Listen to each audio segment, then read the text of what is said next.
Painted painless learning. बहुत ही आसान है। क्वेश्चन नंबर 4, एक रूल्स आपको पता होना चाहिए ये सम सोल्व करने के लिए। सबका जानिए यहाँ पर। हेलो, रूल्स ये कहता है, ये एक्चुअली थ्योरम है कि अगर सर्कल के एक सेगमेंट में अगर दो एंगल होते हैं तो वो दोनों एंगल इक्वल होते हैं। दोनों एंगल कैसे होते हैं? इक्वल। तो आपको ये पता होना चाहिए, ये सर्कल है, ठीक है, यहाँ पर पॉइंट बी और सी है, उनके ऊपर के जो ये सेगमेंट है उसमें दो पॉइंट है, दो एंगल है, एंगल ए और एंगल डी। ये दोनों एंगल क्या हो गए? इक्वल हो गए, ठीक है। तो हमें सबसे पहले जब आप ऐसी फिगर देखो आपके दिमाग में तुरंत ये आना चाहिए कि ये दोनों कैसा है? इक्वल है। अब क्या दिया गया क्वेश्चन में देखिए, in figure A B C is 69 degree, A B C ये 69 डिग्री है। सबका ध्यान यहाँ पर। फिर हमें कहा गया ए सी बी, अब ये समझना है, ए सी बी यानी कि ये आधा एंगल, पूरा एंगल नहीं, आधा एंगल है, वो क्या है? 31 डिग्री है। हमें क्या फाइंड करना है? बी डी सी, तो ये वाला एंगल फाइंड करना है, ठीक है। समझ रहे हो? बहुत ही आसान है। अभी अभी मैंने आपको बताया रूल्स क्या है कि ये दोनों एंगल इक्वल हो गए। कौन से दोनों एंगल?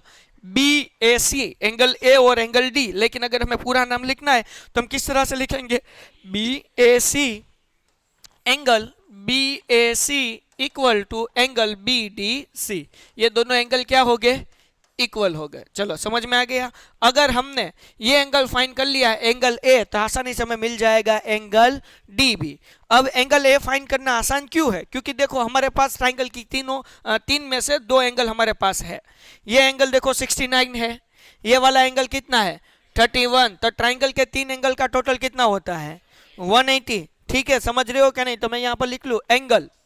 अब इस वाले एंगल का नाम हम क्या लिखेंगे? हम ट्राइंगल कौन सा ले रहे हैं? इन ट्राइंगल, ये ट्राइंगल ए बी सी, कौन सा ट्राइंगल हम ले रहे हैं? ए बी सी। ओके, अब हमें एंगल के पूरे नाम लिखना है। सबसे पहले हम ये एंगल लिखते हैं 69। ये एंगल क्या है? A B C, angle A B सी।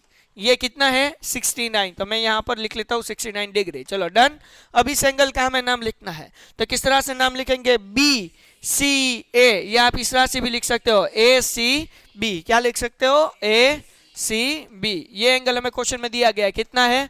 31। ये दोनों क्वेश्चन में दिया गया है, ठीक है, डन। अब हमें फाइंड क्या करना है? डी। लेकिन हमें पहले ये फाइंड करना होगा एंगल ए। तो इनका नाम किस तरह से लिखेंगे? B A C, angle plus angle B A C, angle B A C. Total कितना होगा इन तीनों एंगल का? 180 डिग्री, ठीक है। अब इन दोनों का प्लस करें, 69 प्लस 31, तो क्या होगा? 100। कितना होगा? 100 plus angle B A C is equal to 180। 100 plus इस तरफ आएगा तो minus, therefore B A C is equal to 180 minus 100, तो हमें आंसर क्या मिलेगा? 80। देयरफॉर हमें ये मिल गया बी ए सी, कितना मिला हमें? 80। तो हमें मालूम है angle B D C is equal to, हमें आंसर कितना मिलेगा? 80 डिग्री, क्योंकि दोनों एंगल क्या है? इक्वल है। तो सम खत्म, क्लियर। तो हमें आंसर मिल गया। अगर एंगल ए 80 है तो एंगल डी क्या होगा? 80 डिग्री। खत्म, क्लियर। बस इतना करना है और कुछ नहीं करना है। Painted painless learning.